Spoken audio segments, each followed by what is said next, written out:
You ever drive past a neon motel on the side of the interstate and feel the world tilt a little softer around the edges? Like the map you trusted has frayed.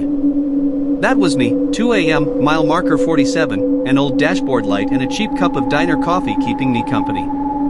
I pulled off because the GPS said rest area closed, because my eyes betrayed me, because someone once told me not to go in room 313 and I wanted to meet the dare halfway. The motel smelled like a memory someone forgot to throw out.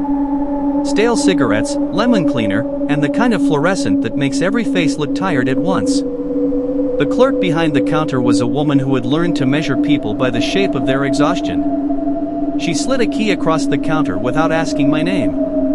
"Top floor," she said. When I walked the corridor, the carpet muffled my shoes so much that every step felt like stepping inside a picture. The door read 313 in flaked paint, half lit by a bulb that had given up trying to be a bulb. I pushed it open and the room inhaled.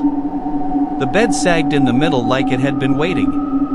The sheets smelled like smoke and the faint sweetness of a perfume that belonged to no one I knew. There was a lamp crooked on the nightstand, one bulb brighter than the other, humming at a frequency my teeth learned to notice. I set my bag down, unpacked nothing, and sat on the bed the way you sit on a couch before you decide whether you will move out of a life or stay for the night.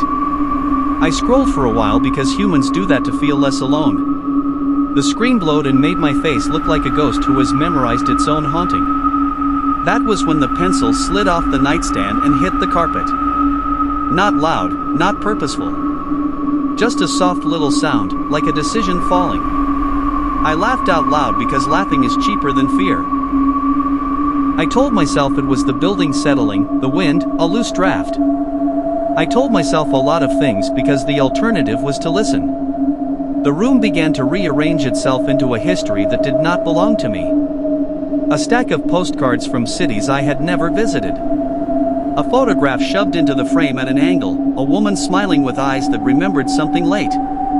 The air cooled in slices, like someone had taken scissors to the temperature and tucked the pieces into the corners. It felt deliberate, like an old radio tuning itself until the signal found me. On the third night, at some hour that wants to be precise but prefers to pretend it is not, the whispering started. Not the kind of whisper you can blame on paper or pipes.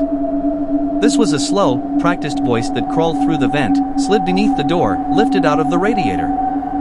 It said my name once, a sound cut with the confidence of someone who knew how my vowels lined up when I was afraid. I tried to anchor myself. I put the phone on the table and hit record because people always think recordings keep proof. In the morning the phone was on the floor. The file was there, a single frame of black, then a smear of light that might have been a hand, a print, a smear left by a thing that remembered contact and had no patience for my explanations. I started writing everything down because memory is porous and the room seemed to be taking notes. At 4:07, a message appeared in my notebook in a slanted hand that matched the way my letters drooped when I was tired. The message was one word, stay. I slept poorly. When the mirror on the dresser caught my profile, it also kept a little vacancy at my shoulder as if to hold space for someone who was not standing there. For 3 nights, the reflection lagged, faint as a delayed broadcast.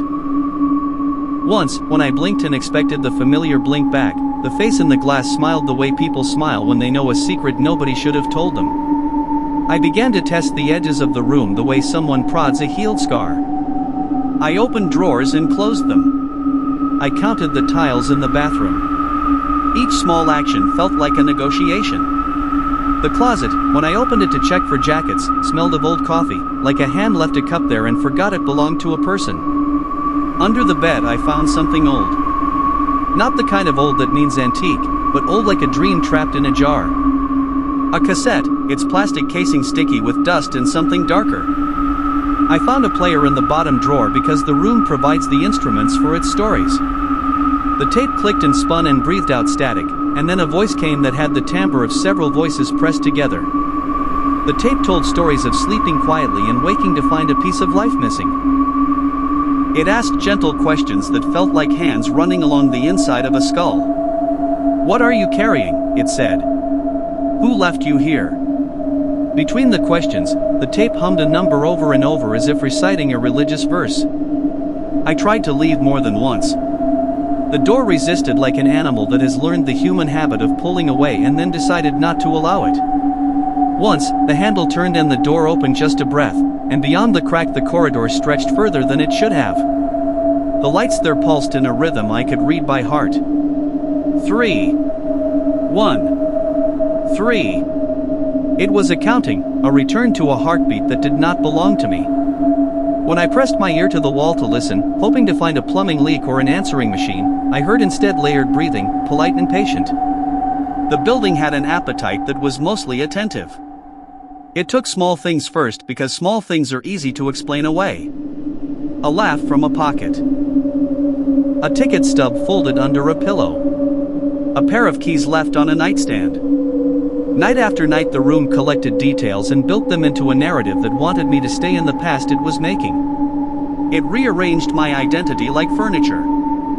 It kept the worn edges and polished the rest. The more I tried to remember who I had been before this place, the fuzzier those edges became until the clerk at the front desk and the woman behind the photography in a frame were the same tired expression reflected in my jaw. One night I spoke to it directly, because people speak to their houses sometimes when they are lonely. I said the number out loud until the syllables scraped against my throat and left a taste like pennies. I said, 313, as if naming a ritual. For an answer the air under my teeth resonated with a phrase that was not spoken but understood. Do you belong here? It asked, and the words were the noise of old radios tuning each other. Something inside me answered before I could think of a protest. I said, I am staying. The answer came from a place that used my voice but not my consent. It felt like a coin flipping and landing the way it wanted. Accepting the stay is a small surrender. The room keeps your souvenirs at first, your ticket stubs, postcards, things that make sense to lose. Then it takes the shape of your memory. It steals the year you remember your father leaving, the time your sister laughed until she cried, the smell of rain on a summer street. It catalogs them as if curating an exhibit and plays them back at midnight when the lamp is low. There is a trick to noticing you are part of the collection. It is when memories that felt like an honest build of your life begin to repeat with slight edits. When the photograph on the dresser gains a smudge that matches a bruise you do not have. When a postcard from a city you never visited appears folded in your pocket. When you catch yourself telling a story that you are certain you did not make up, and someone in the audience tilts their head because they have heard it before. I tried leaving one last time at dawn because dawn feels like an ally. The city outside smelled of burnt coffee and exhaust, ordinary enough that for a moment I believed I could shrug off the night. I walked out of the motel and felt the street hold me like a new skin. The clerk smiled a clerical smile and said, "Sleep well," like a mantra. Later, when I reached into my coat for nothing in particular, my fingers brushed paper. A postcard slid into my palm. On the back, written in a hand I could not claim, were two simple words. See you soon. Below those words, a time, 3:13. I tell you this now not because I want to be a cautionary tale, but because I want you to understand how small things can grow teeth. I want you to know that the kind of place that hums at night is not always trying to hurt you. Sometimes it is trying to keep you. It catalogs your days and plays them quietly until you forget the outside. If you find yourself laughing at a dare, if someone in a bar says, "Go see room 313, think twice. Take a picture of the sky instead.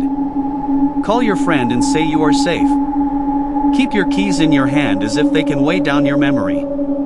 And if you ever walk past a neon motel on a slow highway and the number on the door seems to blink like it recognizes you, do not push the door open to prove your courage. Close your eyes and remember who you were before the map frayed. Stay safe. Drive slow. Trust the diner coffee. If you like this story, subscribe for more late-night hotel tales and leave a comment telling me the strangest thing you ever found in a room. I read them. Sometimes, late at night, the room listens too.